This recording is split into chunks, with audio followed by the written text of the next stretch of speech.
following show contains adult content. It's not our intent to offend anyone, but we want to inform you that if you are a child under the age of 18 or get offended easily, this next show may not be for you. The content, opinions, and subject matter of these shows are solely the choice of your show hosts and their guests, and not those of the Entertainment Network or any affiliated stations. Any comments or inquiries should be directed to those show hosts. Thank you for listening.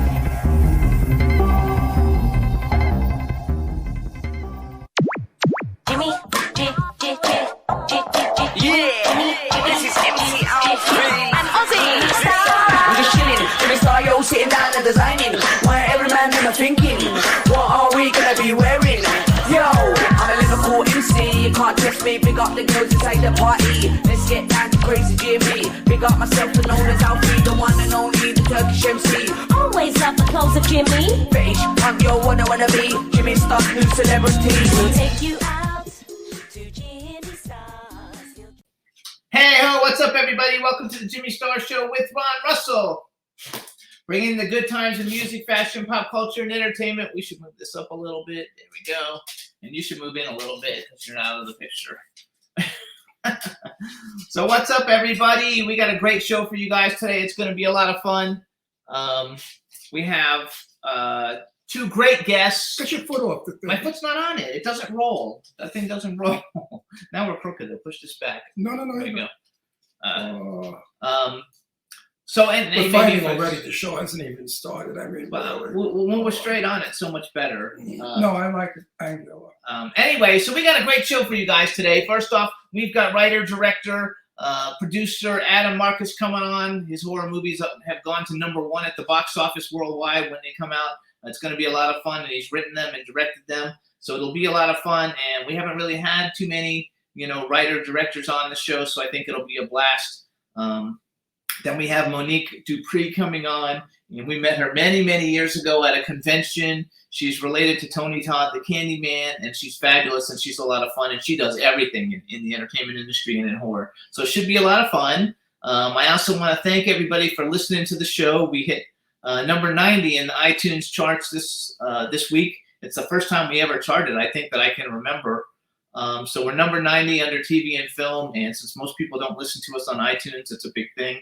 And so we want to thank everybody for listening, and we're going to see if we can get more people to listen to us on iTunes so we can go up the charts a little bit more. No. And this is my cool, outrageous man about town co-host, Mr. Ron Russell. I forgot. I'm not talking. I was all excited. I'm not talking to you because you're not really a kind, good man. I am too. I just forgot. I'm all excited about our guests. No, you're not. You know why? Why? You said something about me sitting on an angle, and you thought it was wrong because you like to be the director. The reason I'm sitting on an angle is I've had surgery on my neck right here, remember? And I'm not supposed to twist my neck, remember? Yeah. And that's why I'm sitting on an angle, so I could look at your magnificently ugly face. Oh, I didn't think you ever looked at me. I didn't think you ever looked at me during the show anyway. With a great deal of effort. I look at you. I try not to be nauseous, but I look at you just the same. That's nice. So there you go. You really don't care about me. Fabulous. You don't really care about me. That's why I'm going to see an attorney. Yes. Look how gorgeous he looks, you guys. Yeah, right. Like a wrinkled old Mr. Magoo. No, look, you look gorgeous. I look like Mr. Magoo.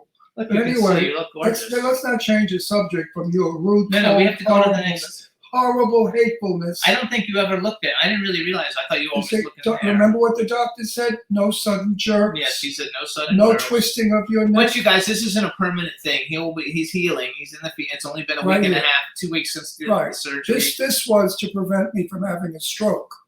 Everyone my age should have this done. There's an artery that goes up here that clogs, and this is what causes strokes and heart attacks. So they went in and they put a stent and a filter, and they cleared it so that no debris or garbage can go up here into my brain. Now, in doing so, when they went in, they found there was no brain. Yeah. So they said, you're medical science, history, because you're the only human being that can speak without a brain.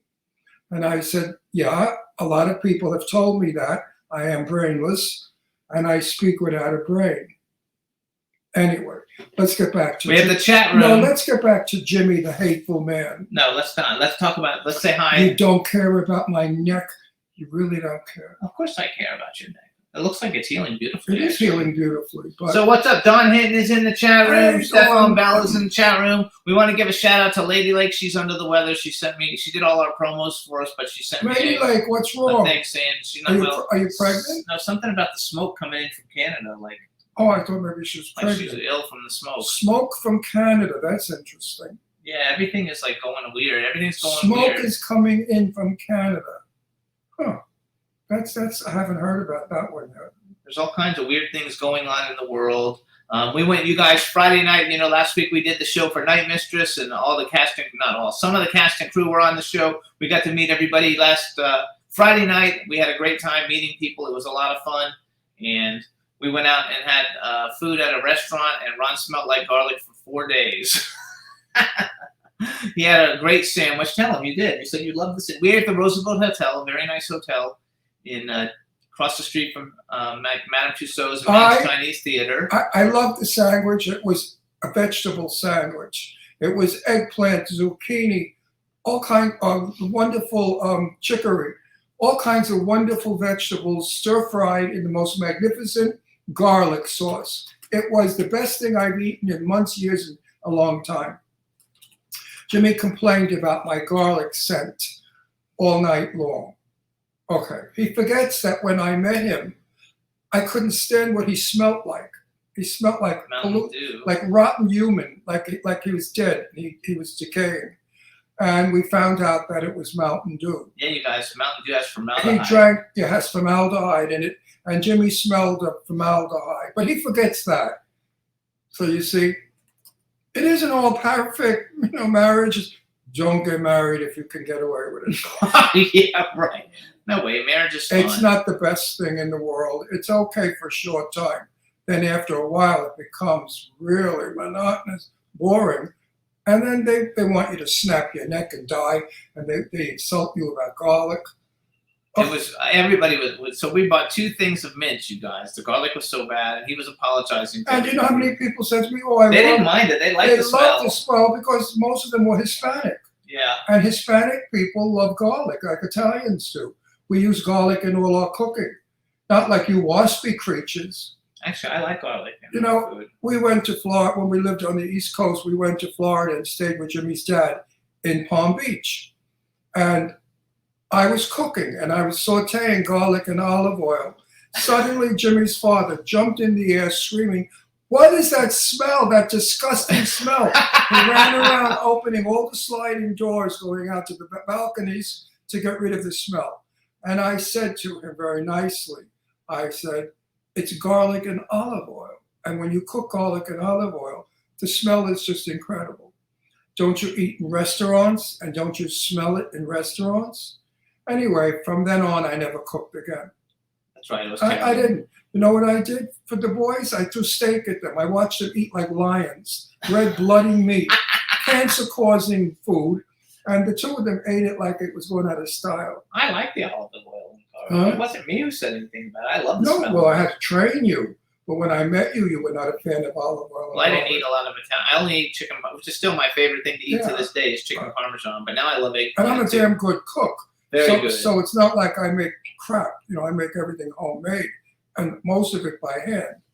I don't care for factory-made goods or canned goods. I eat very healthy, and I try very hard to. But there are times I slip up. But the majority of my days and nights, I eat very well. We want to give a shout out too. Hub Reynolds joined us. What's up, Hub? Hey, Hub. How you doing in the new house? Hub Reynolds? He's in the new house. Yeah, he's in a new house, and he has a new song coming out soon. Oh, yeah. Well, can we hear it, Evan? Well, it's not ready. Hub, are we going to hear your song or what? I'm not sure when he's doing the song, but I just know he's doing a new song. He's promoting that it's coming soon. Okay, good. We'll push it for you. This way you can make a lot of money. So you can get horses and cows and buffalo and reindeer on your ranch. He wrote "I'm in love." I don't know if that means he's in love with us or if that's the name of the song. I'm sure he's not in love with you because you're wicked. Yeah. But maybe he's in love with me because I'm wonderful. Is that the name of the song, Hub? Let us know. In the meantime, you guys, we watched a TV show the other night. We only watched it for a minute because it grossed Ron out, but it was hilarious. And it's on HBO Max, and it's called Naked Attraction.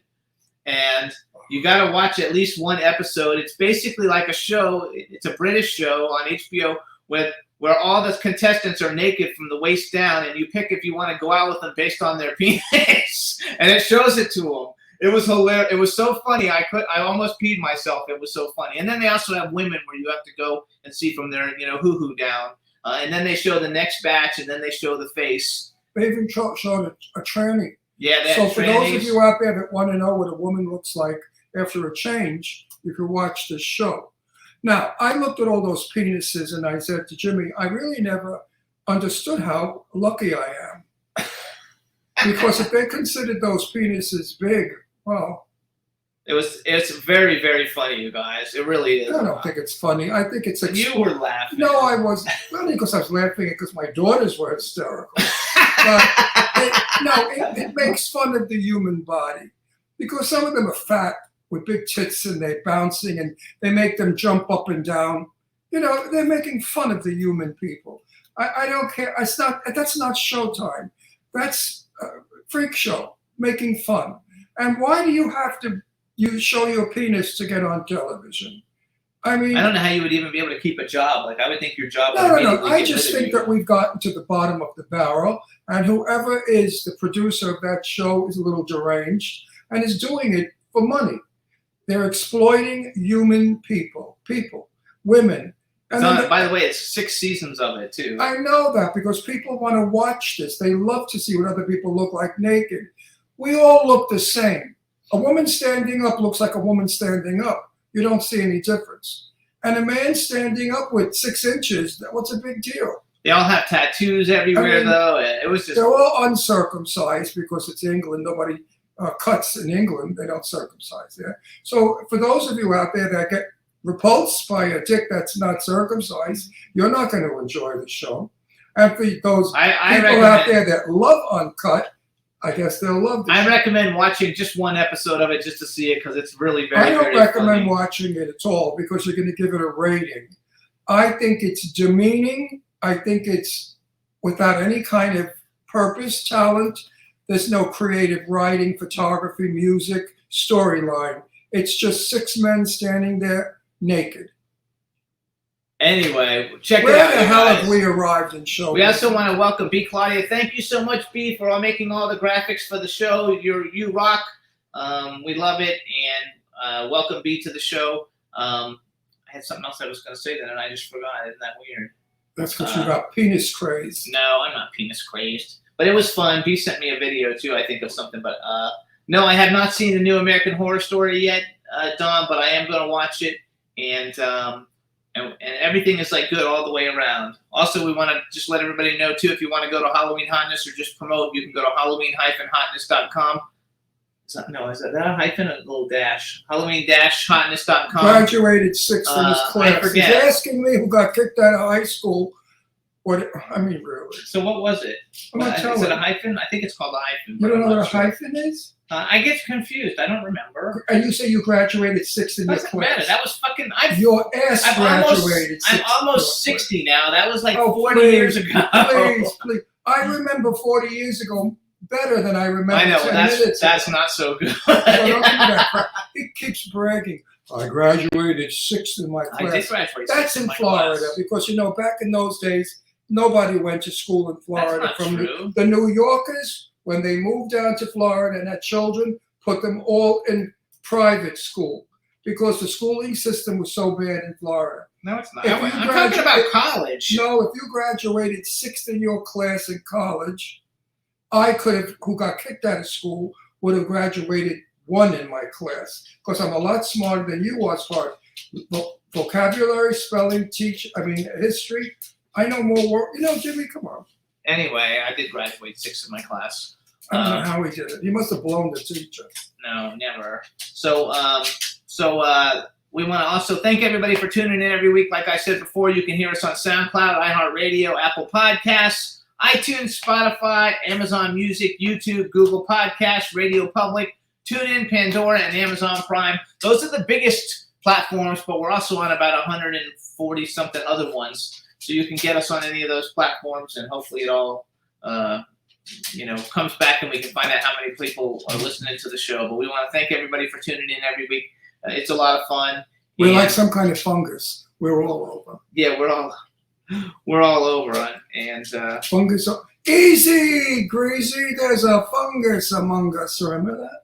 No, what is that? Okay, in Florida, they never had those things. New York, Brooklyn. What is it called? Easy, greasy. There's a fungus among us. Yeah, I don't even know what Easy, greasy. Okay. Greasy was a sleazy, greasy guy. Okay. There's a fungus among us. A fungus is among us, which meant, watch out, guys. There's a squealer, a creep among us. All right? Okay. So that's what you say. Easy, greasy. There's a fungus among us. Okay. Easy, greasy. There's a fungus among us, everybody. God, give me strength. All right, so right now we're going to take a quick break. Let's take a little music break since we haven't done that lately. This is J-Cap. The name of the song is Cost Me. And hopefully I'm going to send a little text message to our guest, and we should have a guest hopefully when we come back. So here you guys enjoy J-Cap, Cost Me. We'll be right back.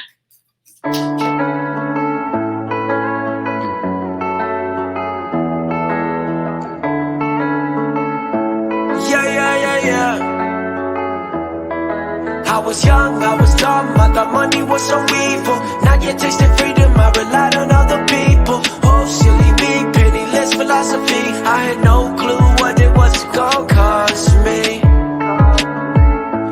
Yeah. Gonna cost me. 'Cause I had no clue what it was gonna cost me.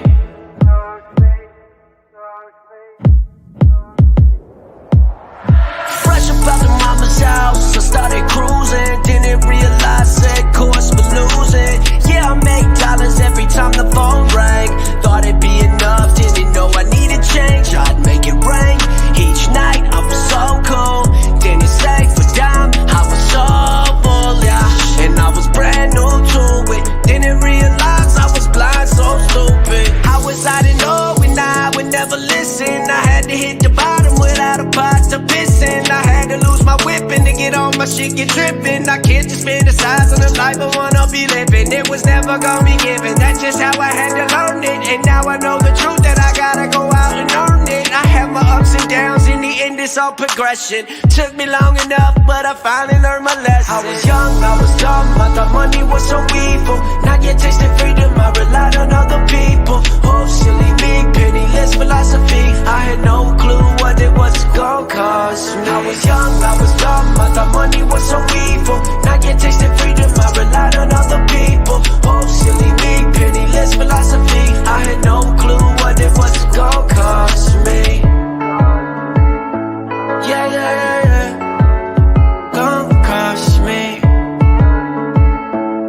'Cause I had no clue what it was gonna cost me.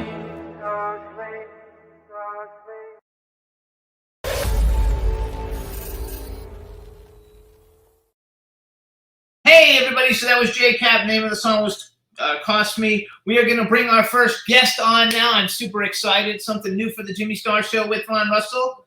Hello, Adam. How you doing? Say something. Hi, guys. Good to see you guys. How you doing? Good, and we can hear you really well, too. All right, let me make my introduction.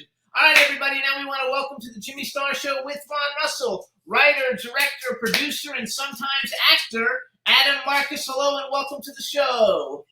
Thank you so much for having me, guys. I'm excited to talk to you. So before we get started, let me introduce my cool, outrageous man about town co-host, Mr. Ron Russell. Yeah, hi. Jimmy said you were big shit. I love it. A big deal director, producer, actor. Not actor. He said he's an actor. I know, but he's not a big deal actor. He's a big deal writer and director. Writer and director. Are you writing decent scripts? I hope. Trying my best. Not copycat scripts like every other movie we watch. No. Isn't it horrible how they start a trend and then everybody jumps on the trend and they do the same movie? Like 5 people get killed in a house. Oh, in New York City. But I'll tell you something interesting. You guys know Mike Medavoy, right? The yes. famed producer. So Mike, Deborah, my writing partner and my amazing wife, she and I wrote a movie for Mike years ago, And he wrote this absolutely incredible book, right, about the industry. And the first thing in his book, and it was the first thing he talked to me, was he said, never follow trends, because by the time you're jumping on that bandwagon is over. Absolutely, and it's boring. Yep. So It's already being done. Hold on, we have a chat room with people in it. If well, you could we know someone. I'm not going to name. hang on, let me say hi to the Why, chat room. why are you interrupting? Because me? I like to do that first before You we do start this talking. on every show. You interrupt. We're me. married. So I have a question. Is your writing partner is actually your wife? She sure is. I didn't know that. Does she part, you know interrupt you? that. Does she interrupt you when you speak? Constantly. What is Thank it, you. A married thing? By the way, I learned pretty early on, just like when she's talking, just shut my mouth. Just Oh, I didn't learn that part yet. I nod a lot. I nod a lot. I think the problem here is if I stop talking, the show won't be No, number that's one not anymore. true. It That's won't. so It'll go bullshit. back. It'll be like what it was before I went on it 15 See, years this dynamic though is fantastic. Like this is I live for stuff like this. This is perfect. No, 15 years ago we had like 3 people. That's not true. I came on the show. Now we have 5 million. I mean, it's got to say something, right? Love it. Other talks me. I mean, if he handled this show, you right now would be snoring. You'd No, fall it wouldn't. asleep. Anyway, please say hi to the chat room. We have a ton of people in the chat room. And then, because we have one person who never misses a show, and she's the biggest horror fan ever. I know No, she. no. Wait. Stop it. Don't. Again, you insulted her. No, I didn't. You said she's the biggest whore. Horror fan. How do you Horror. say horror? Not whore.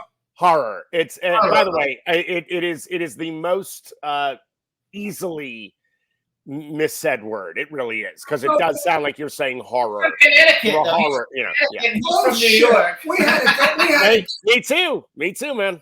we had a guest on. She was lovely, and Jimmy said she was the biggest whore, and she just said, "What?" He called her the biggest whore. I No, did not. It's horror. horror show. Anyway, Wait, Ron, are you a Bronx boy? Brooklyn, baby. Brooklyn, yeah, Brooklyn. Red Hook. Where I- all the, with the I gang. lived in Williamsburg for a little bit. Okay, so I come from with the gang. So all the mafia started in Red Hook. Back Damn in the Skippy it did. so wait a sec. Say hi to the chat room, and then say hi to Dawn, because I'm sure she watched all your movies in the last couple of days, knowing you Have were I ever coming seen on. anything? Hi, Dawn. How you doing? There you go. Thank you. Thank you. Hey, by the way, look, horror fans are absolutely, without any exception, the best fans in the world. They are. They're the most loyal. They are truly an amazing crowd. It's why I'm always up for interacting with any of them. So it's I think it's terrific. So Yeah. you're actually from Connecticut, right? I'm actually originally from Manhattan. Then my parents split up. My mom moved to Connecticut, to Westport, Connecticut, and my dad stayed in New York. And I broke up my time between the two. So, but yes, I was raised in Westport, Connecticut. And you went to NYU to study film. I sure did. Like, I love it because you have a lot of accolades for people that might not know things about you. First of all, you guys, a couple of the things that you would know that Adam did. So he did Jason Goes to Hell, The Final Friday, and I read, because I was like researching you, trying to find some different things, that at the time you were the youngest. First of all, New Line Cinema hired you, and you were the youngest director at the time, and it was one of the biggest releases that they had at the time. Was your Jason Goes to Hell? Yeah. Oh, he did Jason? Yeah, he's Jason. He does Jason, and it's funny because I love big shit. I literally 2 weeks ago I had a meeting with Sean Cunningham, and I know he was on our show many years ago. So let's talk about that a little bit, just because it's such an iconic movie. How is it that you got involved with Jason Goes to Hell and meet Sean Cunningham, and what was it like doing one of the biggest horror franchises ever to be released? Sure. Well, as you had stated earlier, I grew up in Westport, Connecticut, and that's where Sean grew up. Sean was a Westporter his whole life and into his adulthood. And in fact, his parents were also native Westporters. And so Sean's son, Noel, and I became best friends when we were 8 years old. Okay. And I was a movie kid from day one. My whole family's in the industry. My uncle is a brilliant actor named Ned Eisenberg. who, if you ever watch Law and Order, every third episode he's on as a different lawyer. Okay. We lost Ned a couple of years ago, but he was one of the people who gave me really the bug to do what I do. And so even at 8, I was all about movies and all about telling stories. And so Noel's father, yeah. Were you 8 before you were 7? Just. That's a Mae West joke. I figured I couldn't resist it. It's good. It's good. So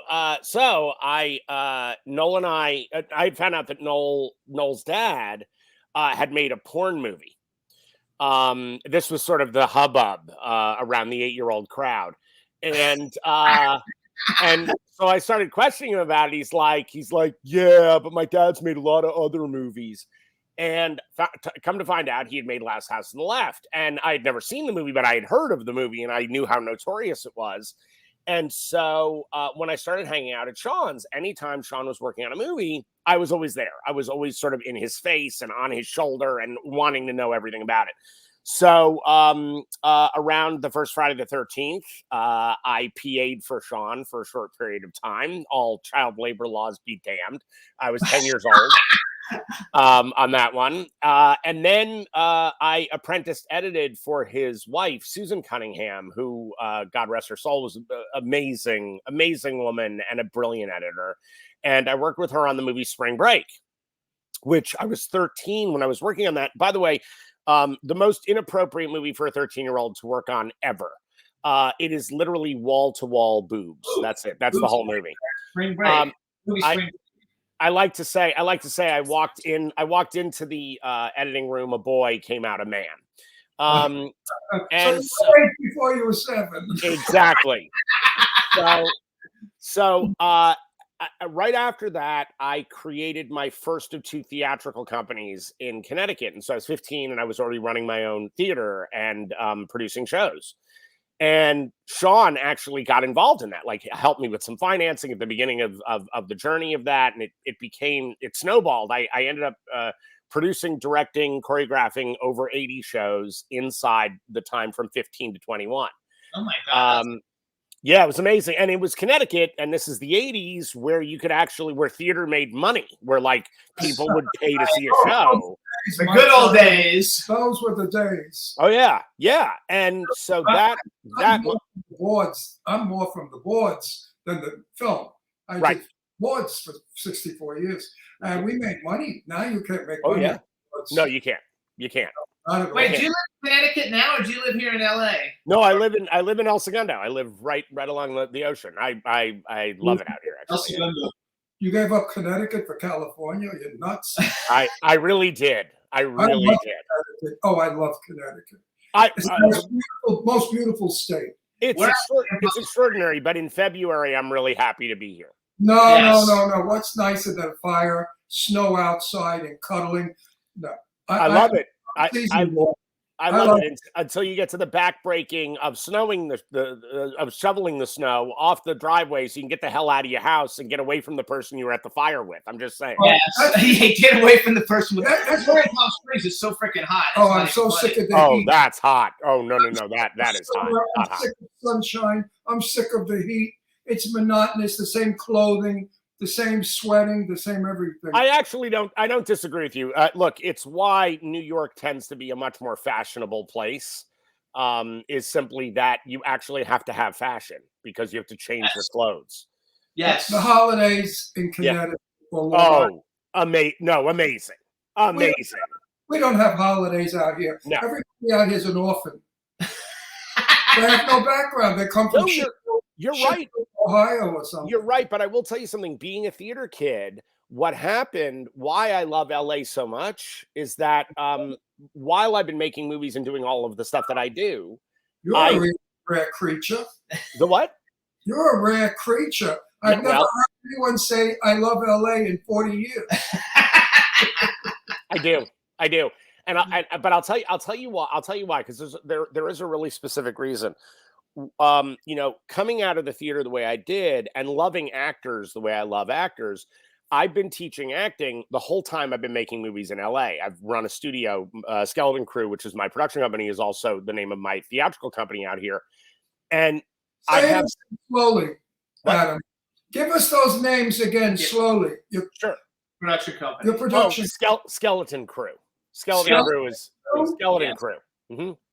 Which is my philosophy behind filmmaking and around theater, which is, I hate the bloat of the Hollywood system. Like there's just so much extra bloat that you end up with, people being bored on set. Whenever I hear anybody say, oh my God, set is so boring, I'm like, what sets have you been on?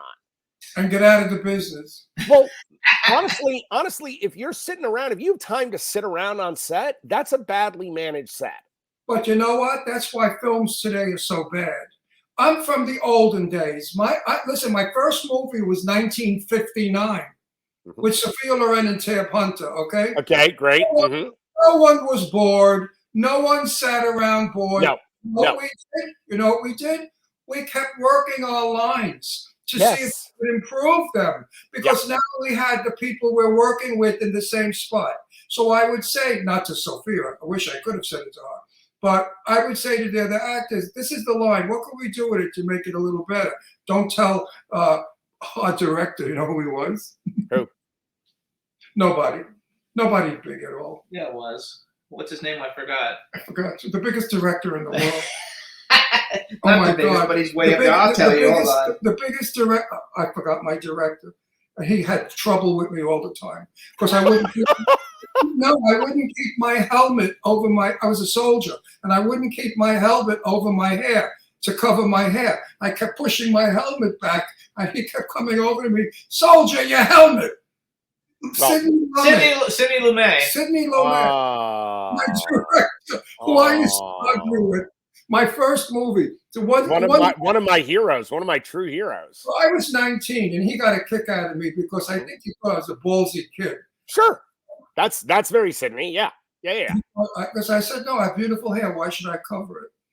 He said, because we want you to. Would you? But you know what? Wait, Adam, when you see the movie, it opens in a railroad station as a bunch of soldiers. Sophia and Barbara Nichols walk by, and we yell and whistle. My helmet is back. I'm the only one with hair. So they left it in. Amazing. That's amazing. That's beautiful. Truly. Well, I was 19 years old. So, I thought I was a star. So what were some of your, like when you're growing up, what were some of your favorite horror movies? Well, I mean, look, I was one of the first people in the world to see Friday the 13th. So that was absolutely one of the movies that, that was formative. But I will tell you, The Exorcist is there is none better. The Exorcist, Jaws, The Shining, The Thing. Yes, they're the ones that everybody talks about because they are truly the gold standard. Rosemary's Baby. My grandmother actually dated Ira Levin when I was a little boy. There's a lot. Rod Serling was close with my mom. So, I mean, there was a lot of interaction, and especially in Westport, Paul Newman lived down the street. Yeah. So it was that kind of community. It was like, it was really, I mean, I was doing play readings with Keir DeLay when I was 11. Yeah. I met here years ago. An amazing, beautiful man. Just a great man. Way back in the early 60s, we had censorship in film. You couldn't show blood. You couldn't show the actual stabbing. You couldn't show any of that. People would be appalled by it. Yeah. Then we all went to the movie to see this stupid movie that we thought would be a joke, and it was called Night of the Living Dead. It's amazing. And we all walked out of there terrified, horrified, and scared shit. I have to date never seen a film that has affected me as Night of the Living, the black and white. Mm-hmm. Night of the Living Dead, 1962 or 3, I believe. And Psycho, I thought. Psycho was sick. No, Psycho. No, Psycho is 1960. Psycho is 60. Let's see, was Psycho. I think we saw Psycho first. Yeah, and then Night of the Living Dead came out. After. Oh yeah. Right. Well, Night of the Living Dead was the late 60s, and why I know that is because what's amazing about Night of the Living Dead and why that movie is so remarkable. Everybody always go, oh, it's a zombie movie. Yeah, yes, that's the trappings. It's not a zombie movie. It's a reaction to the Vietnam War, and it's a reaction to the Civil Rights Movement. And he melded those two ideas so brilliantly. I mean, Brilliant. when we look at that film now with the glasses of today on, we don't see not only like how shocking it was, but how progressive it was. The lead of the movie was an African-American man. That was unheard of. That didn't happen. Adam, the reason Night of the Living Dead was so effective was it was shot like a reality show. You bet. It wasn't on Hollywood Dracula Bela Lugosi. No. It was actually like, oh my God, I was in Pennsylvania and I was in that farmhouse and these things are breaking in to eat us. It was a wonderful show. Yes, it's wonderful. And it's never been outdone yet. But George Romero is really one of the most unsung heroes of our industry. I'm actually, my company, Skeleton Crew, is making a documentary that the fans wanted. This was actually kind of a thing that we're not allowed to mention. Yeah, we are. Don't Oh, worry. sure you can. Yeah, Oh, we can. Strikes over. If the writer strikes over, he can do what he's a Oh, writer. yeah. No, I'm allowed to talk about. By the way, it's a documentary. I'm allowed to talk about that even when the writer's strike was. I'm allowed to talk about that. Without getting in trouble. Yeah. No, you're fine. We're fine. We're absolutely fine. We're great. No, we would have scheduled this interview differently if the writer's strike was still going on. I wouldn't be talking with you. We're good. We're good. But I will tell you this. When back to George Romero, my company is making a documentary about the making of my first feature, Jason Goes to Hell, when I was 22. It's ridiculous. And so the guy who's directing the film is a guy named Michael Felsher, who is extraordinary talent, brilliant guy. He's worked on over 400 documentaries, but he was George Romero's personal documentarian for the last 15 years of his life.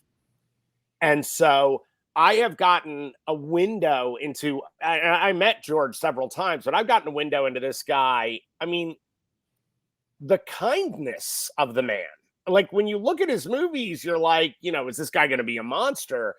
Couldn't be more the other way. And by the way, that includes guys like Wes Craven, who I was around growing up as a kid, who very cool. I'm very good friends with Caroline Williams, and she was in Texas Chainsaw Massacre. Yeah. And also, do you know Rob Lucas? A guy named Rob. Anyway, he introduced me to George Romero many years ago. Yep. And we've had George Romero's other son, George Romero Jr. Yep. We've been on the show a bunch of times. I just think that he did? He made a black man star in a movie, and that was shocking. Because a black man had not starred Night of the Living Dead. I know, you said that earlier. Oh, I'm embellishing it. Okay. You know what? We have an expression in Italian. 2 fingers in your eye, and you know what? You're never going to see again. But anyway, he was the first one to really bring it together racially. Yep. Because the black man was with the white woman. And that was unheard of back then. And he continued that in Dawn of the Dead. Same thing in Dawn of the Dead. So he was an innovator. He was a terrific, terrific person. But again, you talk. Look, the greatness of horror movies and where George is sort of a captain of this ship is the idea that the best horror movies are not about the monster.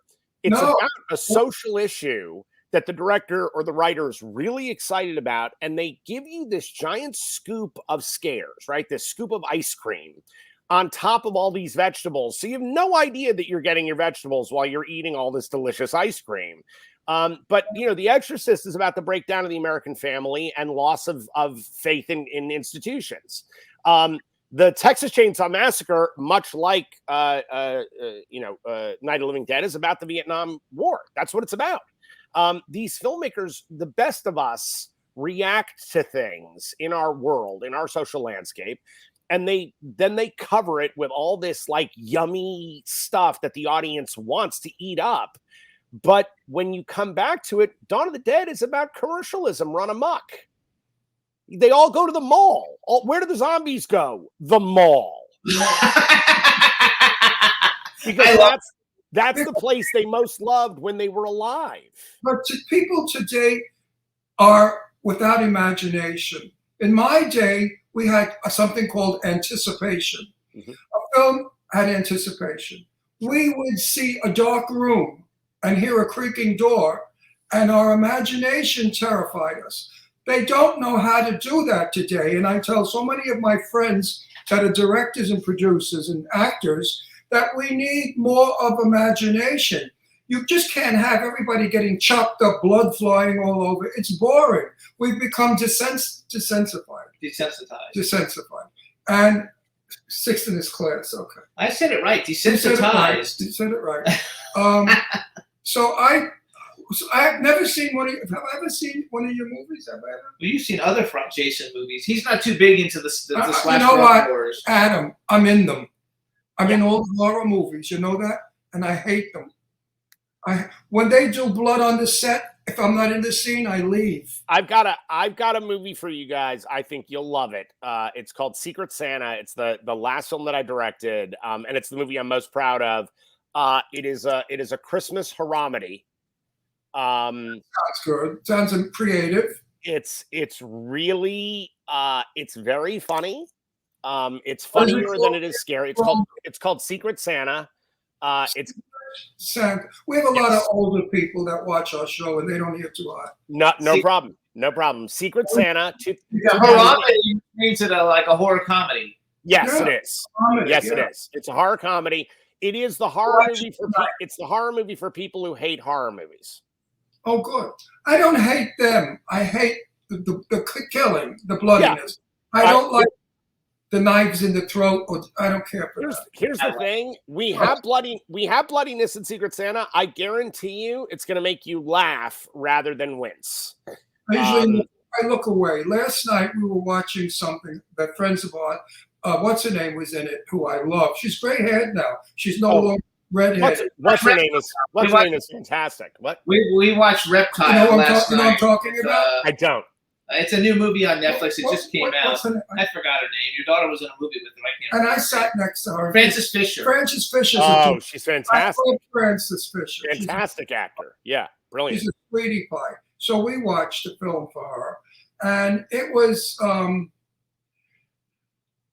It wasn't very good. the film wasn't good, but the idea could have been good had the writer not been so anxious to jump from story to story. Mhm. It was just okay. You know what? I believe in character. Tell me about this. Now you're a director. If I The write- writer. I don't care about the writer part. Right now, we're talking to the director. If I said to you, Yeah. Adam, I need better character development, what would you say to me?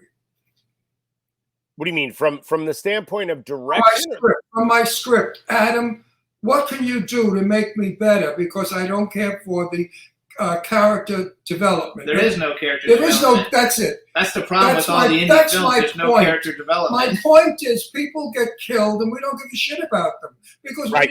we don't know them to care about them getting Hey, killed. you are preaching to the converted. My whole argument, my entire career has been I don't understand why our audience is going to give a crap about anybody leaving this movie if we don't. We have to spend time with them, guys. Look, you've both seen the original Alien, right? Yeah. Okay. The first act of Alien is 48 minutes long.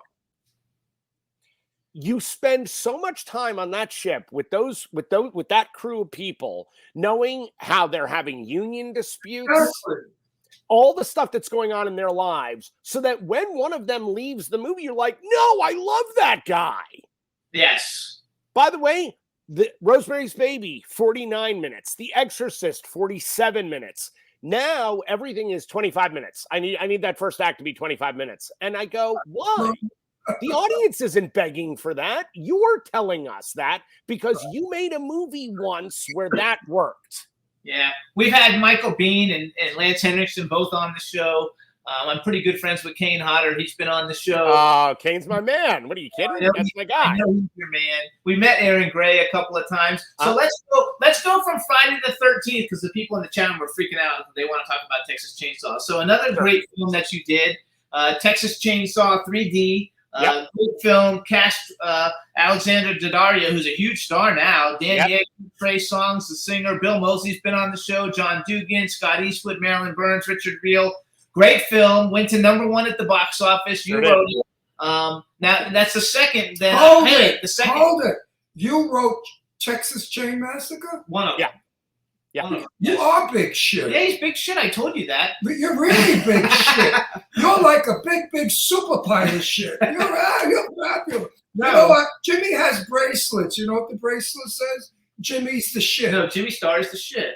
Love it. And I said to him, "Are you kidding? You wear that? That's so degrading that you're shit." He said, "No, it's a compliment." It's the shit. So if I No tell somebody they're shit, that's a great The compliment. way I started this show, I was a clothing designer, and I would go to horror conventions, and I would give. Nobody cares. Yes, he does care. People do care. Nobody Anyway, I would give clothes to the people who, and I became friends. That's how I got Malcolm McDowell on the show, Lance Henriksen, Clive Barker, all the biggest icons are all friends of mine because of that. And so I made the thing called Jimmy Star's the shit, and I had videos with Doug Bradley and Clive Barker and everybody saying, "Hey, I'm Doug Bradley and Jimmy Star's the shit," and that's how I built the show. You know, we had 1 million followers our first within like 6 months. We had 1 million listeners of the show. Mm-hmm. And that's how we did it. Now that we're name dropping, Jane Russell was my best friend for years and years. We hung out together. That's how come I'm Russell. He'll know Jane I Russell. took Jane Russell. You know, of course you No, know. I said he'll know Jane. Of Yeah. course you know Yeah, Jane of course Russell. I took her name. Yeah. So when we went out, they thought we were married, or I was her son sometimes. See, I thought you were hanging out with Kurt Russell. No, but he lives down the street from us, Yeah. actually. Kurt and Goldie. Goldie. Yeah, they live right down the street. down the road. So let's go back to Texas Chainsaw 3D. Sure. Everybody in the chat room watched it recently. Again, now you're brought into another iconic franchise. You know Yep. that you did. How did that actually come about? Like, I guess you had already built a name for yourself. We had, and Deb and I. But here's what's so funny: our management company at the time were the same people who were Twisted Pictures. Yes. So it was Evolution / Twisted Pictures. Huge. So they wanted us to do the movie. They had already had another script written that was being blocked. The studio hated it. They were throwing it out and starting over. And so they came to Deb and I came up with a story. And next thing you know, they wrote it up in a 2-page document, our story, and gave it to 17 different writers. The studio wanted to see everybody on this movie. And we were like, but we wrote that story. You wrote that. Why would you go someplace else? Exactly. They do And that. then we had to pitch our own story to the studio. I'm like, what is happening? So what's amazing is that somehow we told our story better than anybody told our story, and we got the job. So it was actually like a hard-fought situation, even though like our company wanted us. So we ended up, writing the movie, and look, Alexandra Dario, one of the nicest people I've ever met in our industry. She's a doll. Couldn't be sweeter, and super talented and beautiful to look at, and all of the things that you need for that kind of movie. Ultimately, I mean, we're the movie that kept Django Unchained out of the #1 spot. Yeah, I thought that was the coolest thing. I read about that today. So Django Unchained, an Academy Award fucking win movie, and his movie beat it at the box I office. tell you, his pile of shit is growing by the minute. You're the biggest shit in Hollywood I know. So what do you think? What do you think about? By the way, I think it's super cool that you've worked I with wanna Sean know, wait. Cunningham. Because Sean Cunningham is Listen. awesome. What have you got right now coming out? Let's plug it. I love it. Well, the aforementioned movie Secret Santa is going to be finally getting distribution in the U.S. the end of this year, which is fantastic. I can't announce who yet because they're making the announcement, but it is coming at the end of the year for this Christmas. I am currently editing the documentary that I spoke of, Hearts of Darkness, The Making of the Final Friday. That one will be out at the beginning of next year, and it's already in many festivals that I can't talk about until they make the announcement, but I'll let them do that. I'm doing a film right now called Orpheus Falling, which is a little bit of a nod to Taxi Driver. Oh wow! It's the darkest movie I've ever made. It's not a horror film; it's a thriller, but it is. It's about some real stuff that I have a real belief in trying to expose a little bit. We're also doing a movie next year called Domestic Terrorist, which we're shooting in Kentucky, which is a film that is decrying sort of the state of affairs right now of what's going on. And I've got 4 horror movies that we're doing right now. My favorite of which is called Fat Camp Massacre, which is Fat Camp Massacre, which will be for people of size what Get Out was for people of color. Okay. Oh my God, that's hilarious. So I So, think that I love all that. I love all the stuff, and I love that you're doing some of a little bit of everything. Yeah. How come we've never met you? We meet everybody important, so how come we never met you? Actually, believe it or not, the way have we met you? No, we have not met. We have never met. There's this really nice guy who made great promos for the show. We need to give him a shout out. Mako VJ Productions, Jefferson Mako Francescetto. I don't know how you pronounce his name, but he does all kinds of great promotional stuff on Facebook and for Ray and a lot of people. He's fantastic. Been a friend for years. He's lovely. Hello to him. And so he sent me this message saying, hey, have you ever had Adam Marcus on your show? And I said, no. And he said, would you like to have him on the show? And I said, let me go see everything he's done. And then I said, yes. And he introduced us and got me his email. Well, I'm going to pay you the greatest compliment. You're the kind of director that I look forward to working with. Oh, Ron, thank you. Thank you. You and I are on the same page as far as film and acting goes. Yes. So many... I hate to say it because I can't even say it, but I will say it. Because I get in trouble for everything I say. I was on a film just not before the strike, and luckily the producer and director listened to what I said. And I said, listen, could we please have a rehearsal? Right. And they said, oh, we don't do rehearsals. I said, let's just do it for the hell of it. Let's make believe we're going to do a rehearsal. And we did a rehearsal. And the producer and the camera people came over to me and they said, Ron, that was amazing. And I thought to myself, what fucking business am I in? That they thought a rehearsal was amazing. I was able to talk to the woman that played my wife, and I had to carry an apple pie in. And I thought it was just boring with the apple pie. We've got to add to it. And I said, when I presented it to my son-in-law, I said, here's the apple pie, and don't eat all of it, save me some. And they thought that was genius. And I thought to myself, what business am I in? What's wrong with these things? Wait, you mean you added character to your dialogue? That's crazy talk. Because it was, listen, you don't walk in someone's home and say, here's an apple pie. No one does. And then walk by. That's rude. Yep. So, but they don't get it. They don't. Now we're in a scene where I shouldn't tell it. I can. My wife and I are driving and it's icy. And the car is going out of control. So the camera's behind me. Yep. Well, of course, it's California. There's no ice. But I pretended there was ice. I kept turning the car and shouting, oh, my God, we're sliding. And my co-star was terrified. She was screaming for real. And the cameraman was getting nauseous. Jimmy wanted to vomit. I was in it watching. He got out of the car and he threw up. But you know what? My producer said, Ron, that was brilliant. Wait till we put the CGI in it and make it icy in the car. I won't say what happens. Let me tell you one quick story regarding this and how important what you're saying really is. So this last film, Secret Santa, we shot in Big Bear, right? And I had my actors, because I work with 60 actors every week, the same group every week for decades. And we go up to Big Bear. There had been a 5-foot dump of snow while we went up the mountain. So we got stuck, right? We were trapped inside these 3 houses that I had rented, one of which was the house we shot in. So I have 13 characters almost in every single scene, right? So the whole movie is this concentrated group of people in this house. We would shoot all night because the entire shoot was nights. We would shoot all night, and then everybody go to sleep at 6 a.m. Everybody wake up about 2 p.m, kind of stumble around getting to breakfast. At breakfast, we would start the first rehearsal of the day. And everybody's sitting around this huge table where I wanted everybody to sit together. I wanted all meals to be together. We're all sitting together, and the actors would take out their work for the day, and we would start glibbing. First, we'd do a glib of the scenes. Then we would do a full rehearsal. Then they'd go off to makeup, hair, get ready, feel good, exercise, do what they needed to do. By 5 o'clock, they're inside the house again, and we would stage the scenes, but again, in rehearsal. Still running lines, trying new stuff, trying some improv, all kinds of stuff. I was able to shoot a 90-minute movie in 11 nights.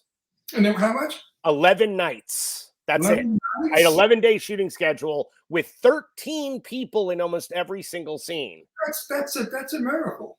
And that's what rehearsal gives you. If you actually look, directors in the 80s, because of music videos and then into sort of the Michael Bay area of filmmaking, directors suddenly became cinematographers. I don't know why or how it happened, but it did.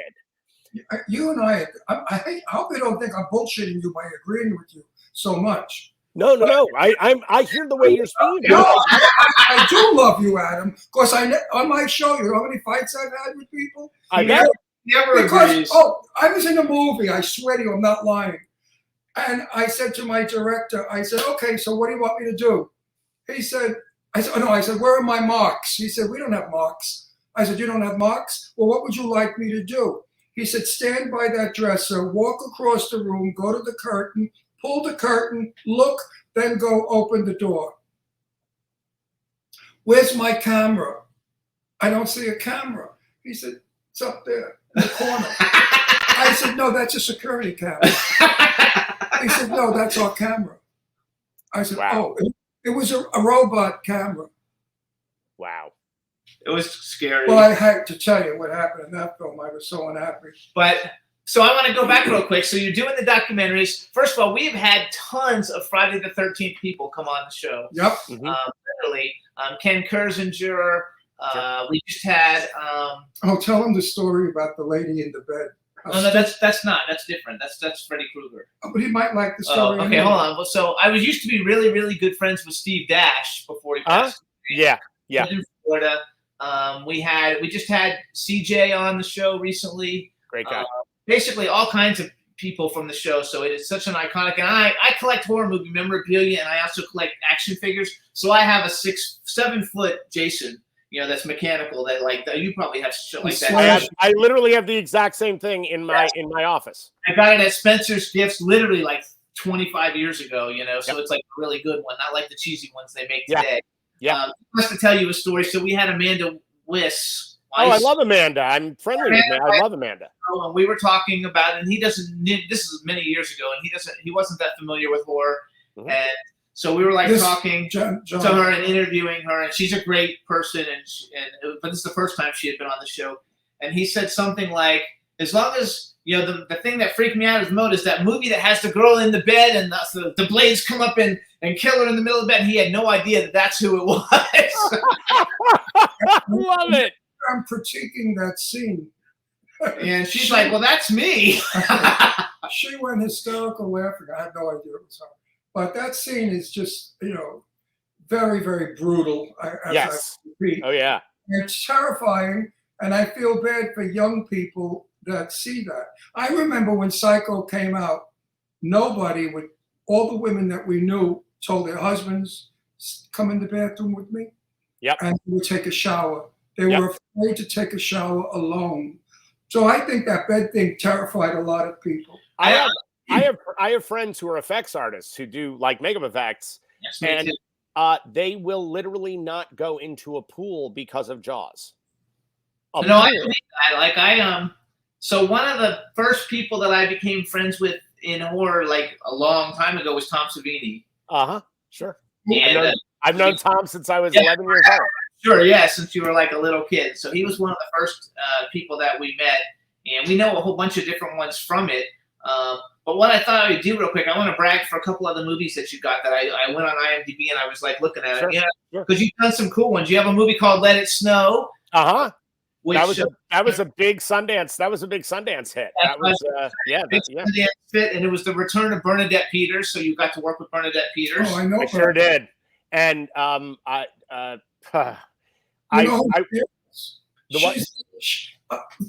know Bernadette before she became Bernadette Peters. Her name is Lazara, and her father had the best in Mineola, Long Island, Italian bread. They used to make it. It was a bakery, Lazara's Bakery. And she was this little Italian girl who I knew from bumping into, because we came from similar towns. And I knew she wanted to be a star or whatever. And then I saw her in Dames at Sea. And I went backstage and I said, Bernadette, you're going to be a great big star. She said, oh, I hope so. And then many years later, I ran into her again. I said, remember me? She said, oh, yeah, right. She said, you know what? You were right. I said, good for you. Good for you. We Italians, I'm a Jew also, so I'm an Italian Jew. We Italians have to stick together. Mm-hmm. I love it. So then you've also got Conspiracy, where you're the writer and the director. I love Jennifer Esposito. I love Gary Cole and Val Kilmer. I mean, like, what a great cast. And are these? Can we find these streaming? Some of these? Oh, you bet. Oh, they're all of them are out. All of them are out there. Are you on YouTube or one of those things? I think Tubi has a bunch of them now. So I know Tubi has Let It Snow and Conspiracy. Then you have Momentum. We watch all the free ones. Sure. Yeah, no, but Tubi is free. You can go on Tubi free. Yeah. I have a film on Tubi right now. Adam, we watch, this is no lie, we watch 2 movies a night, 7 nights a week. No, not 7. All week long. Not every night. We don't watch them on Mondays. Oh, no, we play cards with my daughter. But so 6 nights a week. Why? Because we have directors, producers, writers, and friends that are Everybody's coming on. We have to watch some of the stuff. So we watch all of our friends' work. So if we had to pay for that, it would be a fortune of money. But you know what? I will send you guys. Look, I will do this with Conspiracy. With Conspiracy, my Val Kilmer movie. I will send you a personal link to the director's cut of that movie, so you can actually see. I want to see I want to see the Christmas one tonight. Oh, it's not out yet. It's not out yet. We can't see it yet. I'll hook you guys up. Okay, you're like a hooker. You're nothing but a whore. You get us hot, and then you dump us. I want to see that. Funny, it's exactly what my wife says about me. Exactly what you Really? Verbatim. Verbatim.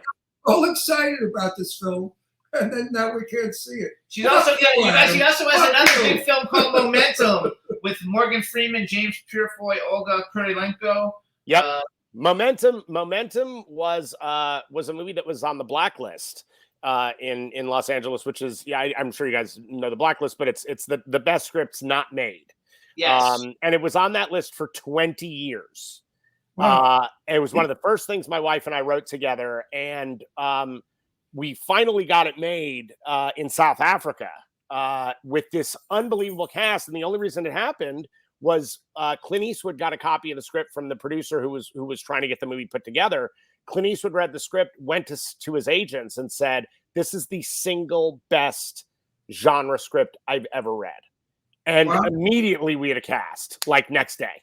That's so sweet. Yeah. You gotta It's amazing. It's actually amazing. But no, that's also a movie that's on Tubi as well. So that's out there. That's out there for free. Before we go away, I just want to say I look forward to meeting you one day. I would love that. And chatting with you, because I think that maybe you and I together, if we have some moron with us, we can teach them how to do a film. So I have many morons that I see. Oh, I sit with morons for days. We go to dinner with them, and I love how they open up with, and my film, and then I hear what they're doing with their film, and I say to Jimmy, another piece of crap. And then they say, Ron, there's a part for you. I say, oh, gee, I can't, no, I don't think, no dogs. Listen, I was in one dog called Croker. I never live it down. Tony Curtis was a good friend of mine. And he was outrageous as I am. In fact, I said to him, what did Janet think about Hitchcock when she did Psycho? He said she loved the part, and she loved the idea but she didn't like him because he was anti-Semitic. Yeah. Isn't that funny? And I said to Tony, you know what? He hit on, Tippy Hedren's a good friend of mine. I mean, for years. I know Tippy forever. And Tippy said that Hitch hit on her all the time. All the girls got hit on. And I said to Tony, how come he never hit on Janet Leigh? He said, because she was Jewish. I said, really? What, her pussy wasn't a woman? I mean, what, Jewish women don't have pussies? I mean, what, they got what, mechanical devices with teeth? By the way, Tony Curtis, I met Tony Curtis right after Jason Goes to Hell got made. I was a child. and the two of us were on a Spanish language variety show in Miami that neither of us had been told was strictly Spanish language, and there would be no English interpreters. And at the end of the show, the two of us have been on this panel for 40 minutes. We don't know what the hell's going on. At the end of the show, everybody danced. And Tony Curtis is across from me. The two of us are dancing. And I went, "What are we doing?" He says, "Don't worry about it. Just keep dancing." Just keep dancing. Like, okay. All right. He has the best sense of humor. So good. So Of anyone good. I've ever met. I said to him, you know, I read your book, Tony. He said, "What'd you think?" I said, "Well, you said you were gay." He said, "No, I never said I was gay. I just said I have sex with everybody." I like sex, so I love sex, so I don't care who they are, men or women. I just have sex. A lovely man. He really was. Such a good He's a guy. funny guy, Yeah. a wonderful guy. And I was at the convention center in Palm Springs at Jane's table, and I'm sitting next to Tony, and it was 4 days of hilarity. Mamie Van Doren comes into the convention center and says to me, "Where's Tony Curtis?" I said, "Oh, believe it or not, Mamie, he's right next to me." So I bring Mamie by hand to Tony. Tony was in a wheelchair. So he said to Mamie, "Come sit on my lap." Mamie sits on his lap and he grabs her long hair and he covers both of them. And I hear her laughing and I hear her saying, "Oh, Tony, you're still a filthy pig." Oh, you gotta love it. He So was the best. And he said about Marilyn Monroe, he said the poor thing, she was always on her knees. I mean, he was like me, very outspoken. He didn't care. And he got in trouble a lot. The both of us got in trouble a lot of times. So when we're coming, if we have a cool event that's in LA and it's not going to be a real shit, or because I do a lot of things. I produce movies and we do the show, but my everyday bread and butter is I'm a publicist, and I'm a really good one, and so we get invited to a lot of stuff. So if we can, maybe we get a cool one that wouldn't be embarrassing for you to go to, that you would enjoy, and then we could meet you. I would love it. We'd love to meet you. I think it would be a lot of fun. And you'll have to go to the movie that's going to make me a superstar. Do you ever direct? Hang on, I'm promoting myself. Okay. A little bit of bullshit here. Okay. A little bit of bullshit. I'm in a wonderful movie with a fabulous script. For once. Wow. I'm crazy about this movie, and it's a feature film. Major stars, big stars are in it, and I play the father to the lead, who's a major star. And I think this is going to put me on the map. And I know you're going to beg to have me in one of your films, but I come, I get $1 million a picture. Yeah. Sure. I don't work before 10. Absolutely. I understand. My dressing room is on the set. Sure. And I'm on weekends. Yeah. Right. Do you ever direct other people's things if someone has a budget and they come to you and say, That's and you where like I was it? going. Stop I it. do. I do as long as I love the material. That's my everything for me is material driven. If it's something that I'm like, oh my God, I can't walk another day on this planet without making this movie. Yes, then I will absolutely. Adam. Okay. Now he squeezed it out of me. Oh. I'm really soaping you up. Love it. You know what I mean? Ass kissing. I don't ass kiss, but I'm ass kissing you now. I'm letting you know ahead of time. I have written a script that is fabulous that everybody that reads it wants to do it. It's about a Jewish woman in 1943 who's a bookie, married to an Italian. You can't tell the whole thing. No, married to an Italian who's in the mafia. Right.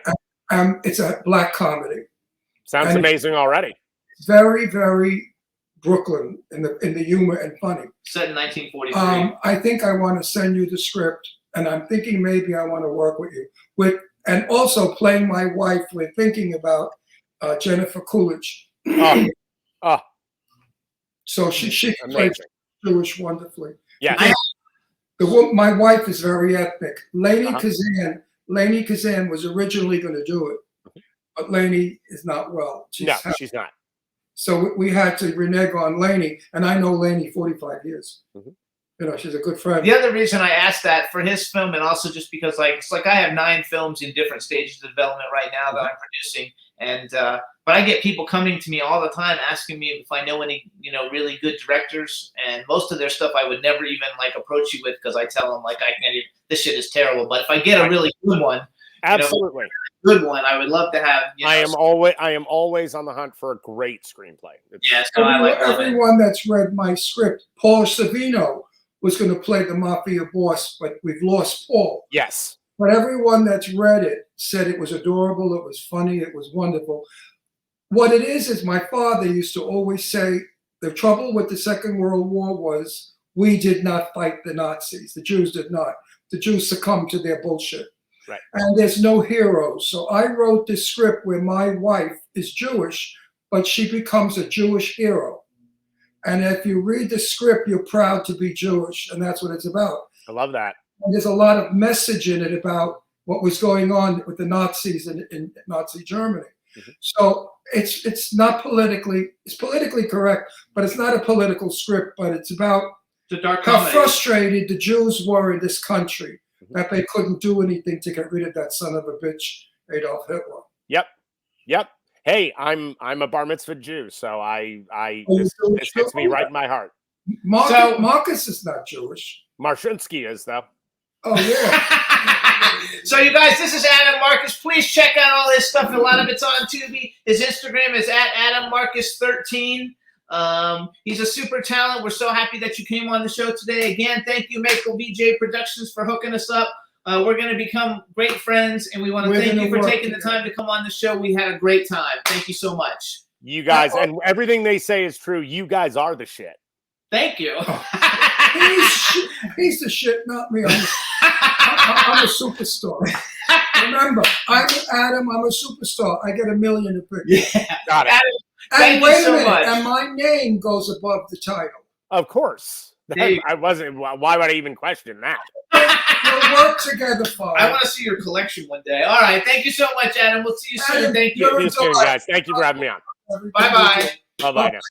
All right, you guys, real quick, before we bring on our next guest, we're going to play the trailer for Texas Chainsaw 3D real quick, just so people get a chance to see it. It's a great show. So, Juan, take it away, Texas Chainsaw 3D, and we'll be right back with Monique Dupree.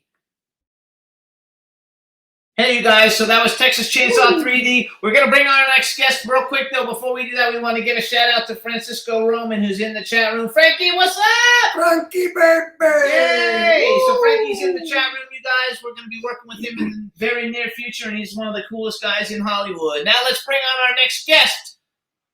Hey, Monique! Oh, my God! Get out of here! Get Monique! Get out of here! Monique! Oh, my God! Hello! Oh, my God, Monique! You get more gorgeous with age. Look at those nuggets. Yeah. Monique! Jesus Christ, they got big. Holy shit. Monique! I miss you guys. I miss you, too!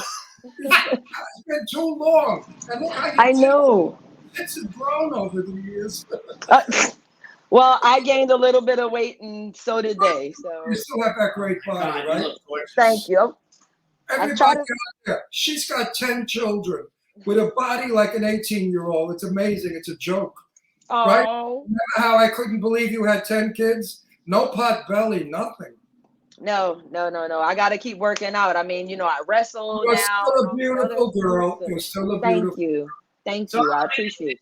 All right, everybody. Now we want to welcome to the Jimmy Star Show with Ron Russell, screen queen, pro cosplayer, performer, actress, burlesque performer, wrestler Monique Dupree, the original Gata. Yay! And one of the sexiest women I've ever met. Thank you so much. Thank you. I appreciate you. And we also want Where the fuck have you been? I haven't seen you anywhere. Well, I've been doing everything. I had never calmed down. We just haven't crossed paths. I don't know why. we live in California now, so we moved. Before we were in Pennsylvania, and now we're in California for the last 5 years. Yeah. And I do a lot of East Coast and Midwest stuff. So that could be. How long has it been since you looking? 9 years. 9 Yeah. years? 9 years. You I know hope that what? No bullshit. You look the same as you did 9 years ago. Oh, thank you. No, black don't crack. Uh, It sure don't crack. Smoking crack. Black don't crack. No, you looked. So any more kids? Did you shoot out another one? No. I have 13 grandchildren, but still have 10 children. 10 children and Now, wait a 13 minute. grandchildren. Question. How broke do you get at Christmas? I'm already broke now. Approaching Christmas. Yeah. I Approaching. get broke around Halloween time and then going into Christmas. Yeah. It's I a And lot. those children and grandchildren. Yeah. Wow. Thank goodness for when I go to conventions though, I bargain shop and grab Oh, things good. up So you got for goodies. Christmas for yeah. Because they all love horror or everything that I do, pretty much sci-fi stuff, video games, all of that. So yeah, I luck out. I negotiate with people when I'm at conventions. Good for Actually, you. I got a message from Angela Joseph. She told me to make sure I say hello to you. I think you were just at her in a convention, right? We were in Denver at Colorado Festival of Horrors together. Yes. Yep, I love Angela. That's- She's awesome. We call her Angie Baby. Angie baby, yes, I can see why. Angie Baby. I haven't seen that bitch in a long time either. Nobody loves me anymore. I love you. I love you. you I too. never stop and I never will. Good. So I have a Me question. too. Me too. You're one of the best people I've ever met. So I have a question. You Though. really are. What And does you know what? And your uncle's okay. Oh, his, My brother. Your My brother. Sorry. Yeah, Brother's it's okay. you guys are brothers, Tony Todd, the Tony Candyman. Yay! So I have a question though. What happened? I'm sorry. Oh, she got closer. So I have a question. What is the THA? What is the original Gata? What does Gata mean? I'm stupid. Well, Gata is Spanish for cat. Oh, Italian And too. the original Gata was taken at the time, so I trademarked the true original Gata. That's why I use like the whole title because I paid all of that money to Have it. yes. Yeah, so I better use it, right? I love cats. As you know, I've talked to you about this before. I'm a huge cat lover. I have tattoos of like leopard print and everything. So cats mean a lot to me, and I feel like having cats actually saved my life earlier on in my life. So I kind of dedicate my worship them like vast, Tell us the story. How come?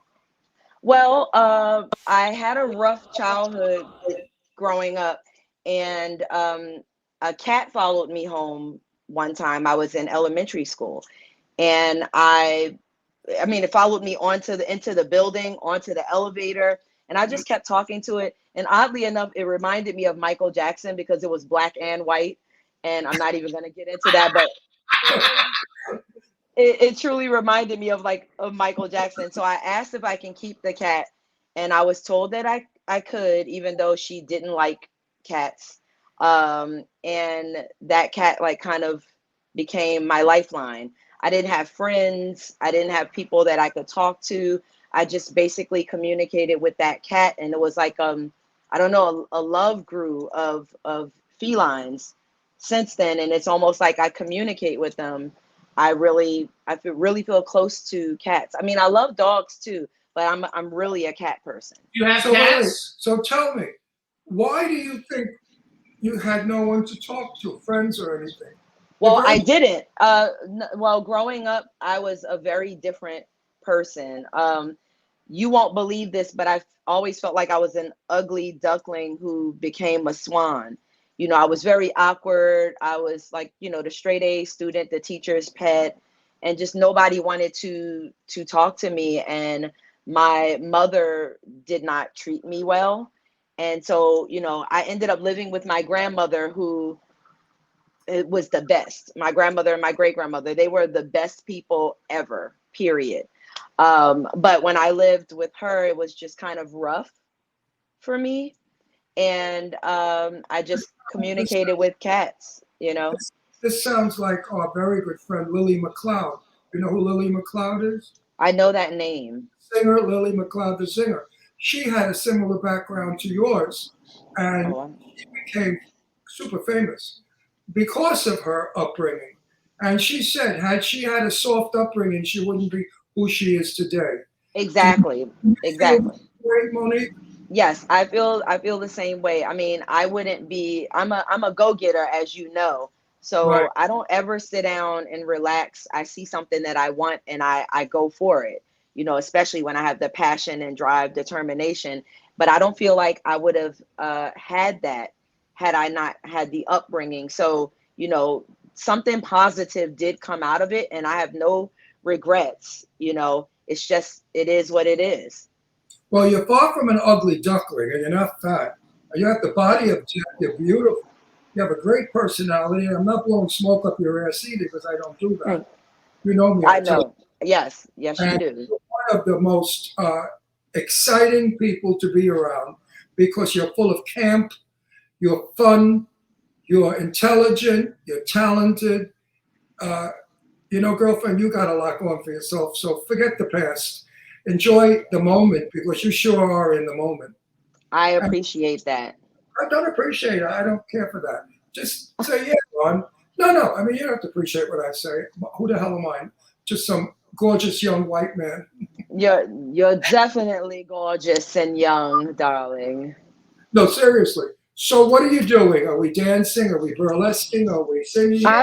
I'm doing a little bit of everything. I finished a movie. Well, I have a few movies that I'm going to be working on, but you know, with the strike and everything, there's just been things have kind of come to a standstill with that.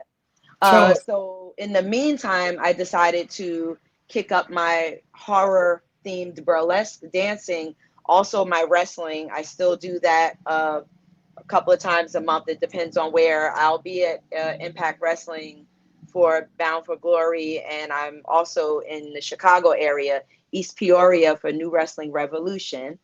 I have a movie that is screening called The Beautiful People in Ohio, but I'm going to be at Fayetteville Comic Con, so I'm unable to make it to, you know, that premiere. It's like I've been all over the place. I'm in Dallas right now. As soon as I go home, I will be a guest at StellarCon the 7th and 8th of this month in Bel Air, Maryland.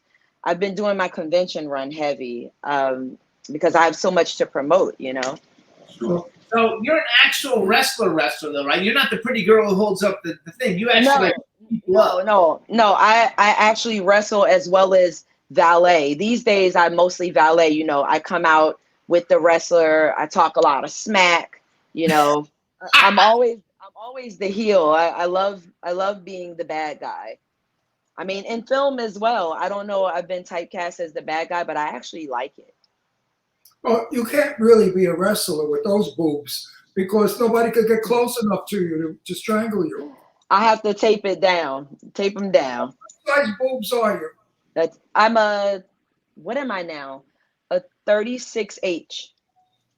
H? They have an H? That's an H for hallelujah. They're actually a lot smaller than they used to be. And this is a good bra. So, well, kind of a good bra. So you're in Texas right now. Wait, let's talk about your burlesque. So are you're stripping on stage, right? Yes. It's not necessarily, well, I guess you can say it's stripping. You're not a private stripper. No. I'm a burlesque performer. So if you saw one of my performances, I come out with tentacles on, like a full-on horror-themed costume, and then I strip out of that to have another costume on that I strip out of into my pasties and my G-string. Jesus Christ, the men must drop dead. I mean, I don't want them to drop dead. They must have hard-ons that break through their She doesn't want them to drop dead. She wants them to pay. I mean, really. No. That part. I remember her body. I remember it. She had a little waist, a great ass, big ass, went out, gorgeous legs. I mean, she got a body. And her skin was like velvet. I remember you still do. Thank you. On camp, stop thanking me. Just say yes. I like to take care of myself. It's important. You have silky skin. Your skin is beautiful. And your body skin was silky. And that's sexy. What do you eat? Do you eat junk food, McDonald's and shit like that? No, I don't eat McDonald's and shit. I mean, once a year, I'll have McDonald's. I'll have like a fillet of fish and some French fries. Right. That's my go-to when I go. But I'm not a fast food person. I mostly meal prep. But when I travel, I just eat like chicken and salads and It just depends on where I am. I can't eat broccoli. I love broccoli, but I can't eat broccoli. So I eat spinach and kale and, iron-rich things like that. That's why you have beautiful skin, and that's why you're not wrinkled. You know, Monique, I just turned 83.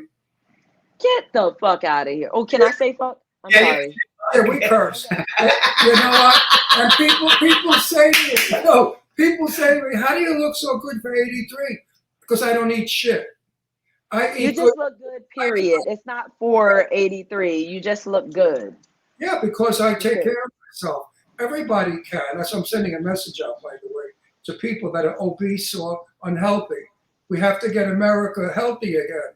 Too many people are overweight, unhealthy, and diabetes is almost a number one killer now. It is. But do you know a lot of people don't realize that a lot of people that have diabetes aren't even overweight. They just eat poorly. Yes. So the sugar, the garbage. So it doesn't even matter what size when it comes to diabetes. It's just what you take into your body and what you don't take into your body that you need. A lot of people don't drink water. They drink soda and, high sugar things. Soda boy. Actually, I used to drink a lot I drink one a day now, which may sound like a lot, but considering I was drinking like two 2-liter bottles a day, now I'm down to one little bottle. That's pretty good. Okay. Everything else is water. Everything else. Monique, Yeah. Monique, tell me to shut the fuck up if I'm going in the wrong area with you. Absolutely. Would you be willing to tell people your age? Yeah, I'm 49. Could you believe that? Oh my God.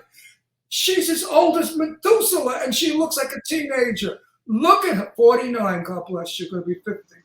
You look sensational. And I can't believe that. I'm just like. Did you breastfeed 10 kids? You got a milk station. No. So, funny story, if you don't mind me telling. My 30-year-old daughter, I tried to breastfeed her. She was my first. You believe I freak out from you. I tried to breastfeed her. My boob was so big that it was smothering her and she wouldn't latch on because I guess she just felt overwhelmed. She had this tiny face and I had like these huge boobs, like bigger than I have now. And she just wouldn't latch on. So most of them wouldn't latch on, but I did breastfeed a few of them. I mean, you got So enough. what are the ages? You got enough milk there to feed an army. What are your ages? So you go from 30 to what? To 10. My youngest is 10. Oh my God, that's like... And everybody in between. So 10 kids, that's every 2 years. So the last time we saw you, you had just had a baby. That should have been my 10-year-old. Yeah. But you didn't look like you just had a baby.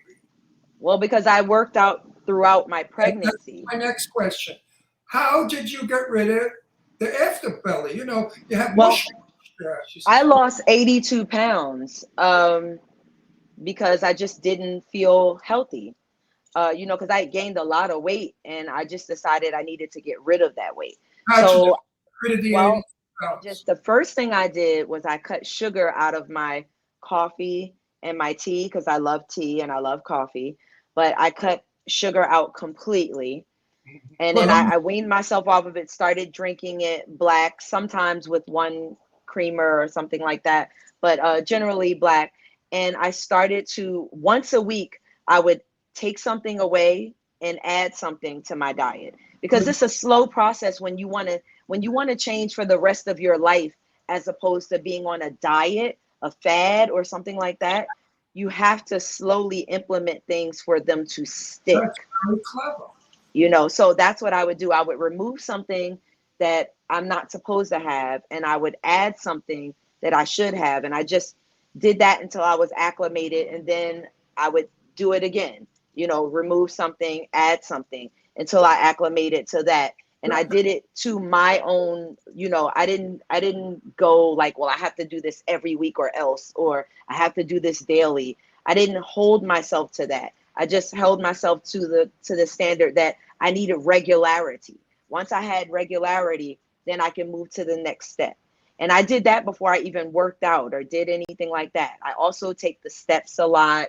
I worked out from home. I had paint cans and water bottles. I couldn't afford a gym at the time. and I lost 20 some odd pounds before I even saw a gym. So how long did it take you to lose 82 pounds? It took me 6 months. Wow, that's terrific. fast. Hey, everybody out there that's fat, you want to lose weight? Listen to what Monique is saying. So let's go horror a little bit. Let's talk horror because we had a big horror director on before you, and a lot of people in the chat room are into the whole horror thing. Well, Monique, where are you living now? I live in Baltimore and New York. Oh, okay. Well, we're moving to Southampton. Are you? Yeah. When? In the spring. Hopefully April. So you got to come out to the house for a weekend. Yes, I would love to. All over the Hamptons. You can meet a rich guy, a multi-millionaire. So she'll get rid of him and marry the No. We want to say hello to Anthony St. Thomas, hubby. Hello. We love you. Hello, hubby. Anthony, I still love you, Anthony. He wouldn't oppose it anyway, so. Yeah. What? That's hilarious. So go ahead. Oh, okay. I was just gonna say. So let's talk horror a little bit. How many movies do you think you've been in? Horror movies that you've been in? Because I think you were labeled like basically one of the very first Black scream queens, right? Yes, by Debbie Rochon actually. And by the way, I gave Debbie Rochon the Lifetime Achievement Award in Colorado at Colorado Festival of Horrors.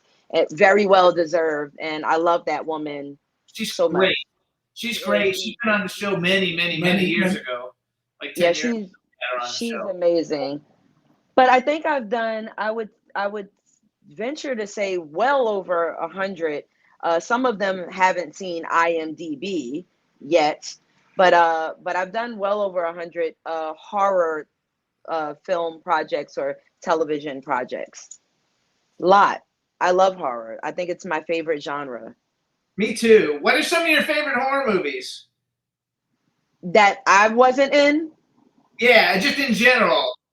Well, I love the original Fog, which a lot of people are surprised about. Me talking about some of the films that I kind of grew up loving.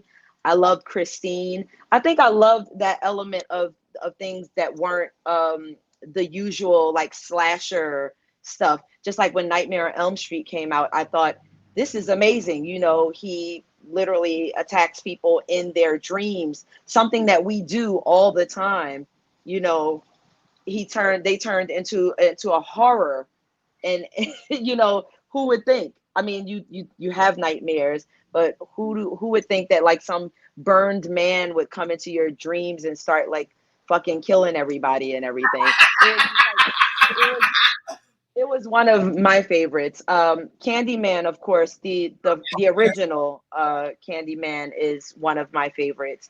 I can't say a lot of horror movies of today necessarily. I'm still kind of a old school. I agree with you. I'm old school too. Like I'm having a heart attack that they remade The Exorcist and it's coming out. I think and also, I'm happy to announce Jimmy and I went to the red carpet event at Bang Bang Betty. No. Oh, that was a long time ago. Yeah, an all-black cast horror movie. No whiteys, all black. So I don't even know that I know that movie. I don't think that was really considered a horror. It was more of an action. It was about cops and guns. Well, Bang Bang Betty, and now they're making Bang Bang Betty Yeah, too, they're having a but premiere it's soon. all black cast. So finally, we've arrived in Hollywood, where white people will go see an all-black cast. So thank God for that. That's something. That's definitely something. So they should put, we're going to contact the guy. You should be in Bang Bang Betty because everybody would love to bang bang you. I would love to be in Bang Bang Betty and have everybody think that they could bang bang. Monique, I'm not bullshitting you. We're going to contact. We're going to contact the writer director, and we're going to give him who you are and what you are. $20 will put you in the movie. I bet. Because the girl they had, that doesn't light a candle to you. I will take that bet. I will take that bet. No, seriously. Actually, The girl that they had was okay, but she was no Monique Dupree. No. Oh. No, if you're in Bang Bang Betty, the movie will do better. Well, they can't change Bang Bang Betty. Bang Bang Betty, she is Bang Bang No, Betty. I know They can't that, change her. But they could put her. But you could be somebody else. I can be in the movie Well, itself. you'll be playing a gangster, shooting people. So it's fun. Oh yeah, that's right. Yeah, that's right up my alley. I swear to you, I promise you, my darling, I will. Jimmy and I will see if I can start getting you in some stuff because, like, I've got 9 films I'm producing, but I don't have all the. I'm working on money and stuff. But like, I have a great horror werewolf movie we're going to be shooting in Texas that I could probably like put you in. Werewolf. Uh, Yes. And so I'll see if I can like start working. You know on why? some Because stuff. you're something to look at. There aren't. There's no more Jane Russell, Marilyn Monroe, Mamie Van Dorens around.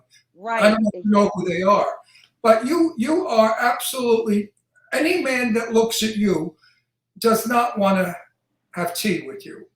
All right. Any man that looks at you just wants to eat you up alive. So you have that sex appeal that very few actresses have today. Like Marilyn or Jane, they had the sex appeal that men would go crazy if they just touched them. And I were just talking about this because I said, we have a lot of celebrities these days, but we don't really have stars. We're missing all the time. He says it say all that the time. We don't have sex symbols. right. Do you know who Mamie Van Doren is? Yes, I do. And Jane Mansfield Yes. and Marilyn Monroe, Sophia Yes. Loren. We had all Yes. these sexy Yes, men. Sophia Loren. Yes. Oh my goodness. So you have to promote yourself as the ultimate sex symbol. Because You know what? I You're never very- thought about marketing and branding myself that way, and that is an amazing idea. Thank you for that. Monique, I've been in your company and I've watched you and I see you and I know shit from Shinola. You are probably, besides Cece Pennington, who's a black singer. Yes, I know CC Pennington. Yes. She's a good friend of ours. She's a good friend of mine. I think Wow. she's a beautiful woman. But she comes close to you, but not quite you. Cece could be very sexy. I've seen Cece in some gowns and stuff where she really put herself together and looked hot. But you're probably one of the most sexiest black women I've met. Thank you. Seriously. No, I think we need to get you in. One I thing. would love to see you I in think Bang Bang Betty. one thing Because that would be we've been invited to the next movie they're making, the premiere. one thing that would be fun would be to get you in some a little bit bigger horror movies where you have a more of a starring role as opposed to being one of an ensemble. Let the movie more revolve around you a little bit more. And we can make you the snuff queen. That you get men and you suffocate them with your boobs and they die. They die from suffocation. Yes. I had one movie where my boobs had teeth and they ate the men. So You're kidding. yes, that was a very, very, very independent film, but it's called Bachelor Party in a Bungalow of the Damned. And Yeah, Bachelor Party in the Butt. Bungalow And of also, the Damned. you did a bunch of Nukem High and Bikini Bloodbath movies too, didn't you? Yep, I did Bikini Bloodbath Christmas. I did Return to Nukem High, aka Volume 2. I did Shakespeare Shitstorm recently. That's been hitting the convention circuit. I was actually the straight person in that. I was that's from The Tempest. It's Okay. loosely based on The The Tempest. And I actually played Caliban, who, as you know, in The Tempest is actually a black man. But Right. But when I auditioned for the role, I really wanted the role, and Lloyd thought that I had a strong enough presence to be able to carry that character throughout the movie. So that was actually a supporting character, and I was, out of all of the craziness that happens in that, like the whale shit and all of that stuff, I'm the straight guy. Monique, last time I saw you, if I'm not mistaken, you were sort of a redhead. Auburn. Yes. Yep. Wow, you have a great memory. Yeah, well, when if somebody He only remembers the people he likes. Believe me. Yeah. He can talk to somebody, and 10 minutes later, he doesn't know who the fuck they are if he doesn't like them. Well, because they're not worth remembering. Boy, I think I prefer you with the auburn hair. Do you? I think it makes your skin glow better and it's sexier. Black hair, Elizabeth Taylor wore it well.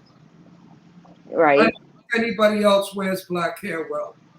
I think you're right. I recently played a mermaid, where I kind of had like red auburnish hair, and everybody just reveled in that. I'm gonna send you that photo just so that you can see.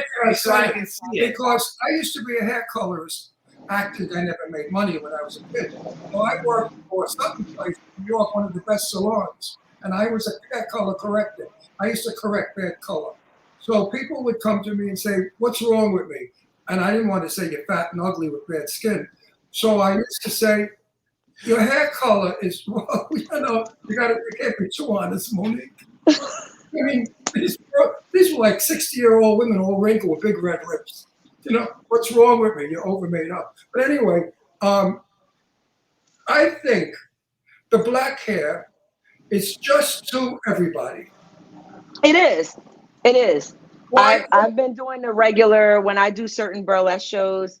Depends on what I'm doing. What I don't know what happened. She froze for the first time. Oh, Monique. Oh, no, you guys, Monique froze. Juan, maybe bring her out and bring her back or something. I'm not sure. To see if we can get her to come back. I don't know what happened to her. Okay. There you go. Yeah, there we go. Okay, we froze. I think Yeah. the red hair will bring you out more and individualize you more. Because Yeah. CeCe Pennington, I told her the same thing. She wears wigs all the time. And she had a black wig on. And I said, you know what? I have to use an expression you're not going to like.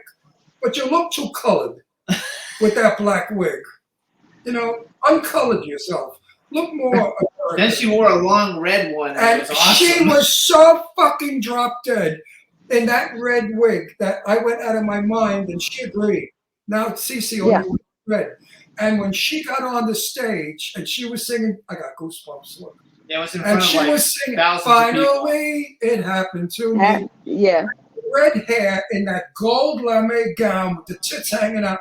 She was just theater. She was just movie star. So hang on to you guys. So Just if you guys, movie you star. can follow Monique, you guys. She's on Instagram at Monique Gata Dupree. So it's MoniqueGaTADupree. Check out all her different films. So basically, let's go back to the wrestling thing for a second. So you actually used to be a wrestler, though. Were you actually the person wrestling with people? Yes. Yes. Did you put that septic thing in your nose? Not then, right? Because they'll hurt you. Yeah, I did. I dare somebody to touch my face. Don't. So what was your record as a wrestler? Did you win a lot? Never. You never won? No, because she used to trip over her boobs. How could she? No, I was never the winner. Even being a manager, usually the people that I would manage for wasn't the person that won. My job was to build them up and make them look better in their respective ways, you know, to build up their character. Right. You know. So I was kind of like an accessory, which I don't mind being, because I also get to go out there and do something that I love, which is talk shit to people and have people boo me while I'm smiling at them. You know, it's really awesome. That's your job, though. Yeah, but they don't. They boo you as they're whacking off. What are you? They're only booing me when I'm on television, but when they meet me, they're not like boo. You know, they're like, "Can I get a photo with you?" You know. So. What's Anthony doing? He's actually working on another poetry book and a novel. He's trying to get that whole thing straight. We travel together to the convention. So is he there now? Is he with you now? No, he's not here with me now. I'm here with my best friend. It's actually her birthday today. Happy so birthday. I'm in Dallas. Happy birthday. Tell her that you said she lives here in Dallas. So sometimes when I do wrestling work, you know, I pick Dallas over other places so that I can come see her and go to work at the same time. You know? So are you wrestling? Are you there working? Are you working in Dallas? I am here working. I'm doing a surprise burlesque show. So I will be able to talk about it after I do it. Yeah, after you do it. So yeah. Well, it was a surprise. It was a surprise for me to come see her. She didn't know I was coming to Dallas. So I couldn't announce that I was going to be here at all. So I figured this is perfect. So after I do that tomorrow, then I'm headed back to Baltimore, and then I'll be at StellarCon in Bel Air, Maryland. the 7th and 8th, and then I'll be at Fayetteville Comic Con the 14th and 15th with Saint and with our 14-year-old daughter, who's a nationally known artist now. Oh, Yeah, good. really. Nationally known singing artist? No, an artist, like she paints. Okay, good for her. Wow. Yeah. Did any of your 10 kids, or any of them following you into entertainment? Well, I have 2 artists. I have a singer. She's trying to get her life together with that. I'm trying to help her with that as well. She has a song that a wrestling company is interested in using for one of their talents. So I hope that works out. Fingers crossed with that. I have a gymnast. I have they're all over the place, but they're all in some form of entertainment. I love it. And how many girls and how many boys? 6 girls and 4 boys. Wow, what a... My oldest is actually moving to Reykjavik next year. To With her where? husband. To Iceland with her husband. What the hell is she going to do in Iceland? The Freezing rain? Icelandic. It's cold up there. It's cold in Was Iceland. she crazy? Oh, she knows. She's Is her been married to him. Is her husband from Iceland? Yes. Oh, that's why. Oh, that makes sense She's then. going with her husband. All right, so you guys follow Monique on Instagram. Check out all her different great, cool I movies. miss you guys so much, honestly. I do. When we move to New York, Yeah, we're once gonna we're back see in you. New York, we'll be able to see you because we'll go to some of the Yes. conventions you're going to be at anyway. And I'll be in conventions too, signing. So Or we can always just go out and have a bite to eat or something like that. I have a Oh no, we're gonna go out Oh, clubbing, man. We're gonna go clubbing. Are you kidding me? I like that. yes. I We're love gonna going get clubbing. we're gonna go out dancing. All right, everybody, show me Gata Dupree, the T-H-A, the original Gata. Thank you so much. Please give our best to Anthony and the family, and have a great show and a great birthday party, and we'll see you soon. Thanks. Bye. It's okay, Astro. Bye, Monique. Hey, everybody. Thanks so much for tuning in. We had a great show today with Adam Marcus and Monique Astro, Dupree. stop it. We want to thank everybody for tuning in. Thanks for being in the chat room, all you guys. And hope everybody has a great weekend. We'll see you next week. Bye, everybody. Bye. Sunlight can turn out to be so wrong. Yeah, we in the mix. Yeah, we in the mix. It's another episode. Here we go. The Jimmy Star Show with Ron Russell. Interviewing the hottest, newest, and truest of today's celebrities. Make sure to subscribe so you can get notified weekly. Jimmy Star, he's the king of cool. Ron Russell, he's a gorgeous dude. Chat room is live and you would be a fool not to vibe with us at the Jimmy Star Show with Ron Russell. Come watch it live on W4CY Radio. Miss some past episodes? Download on iTunes. The Jimmy Star Show with Ron Russell. It's the Jimmy Star Show with Ron Russell.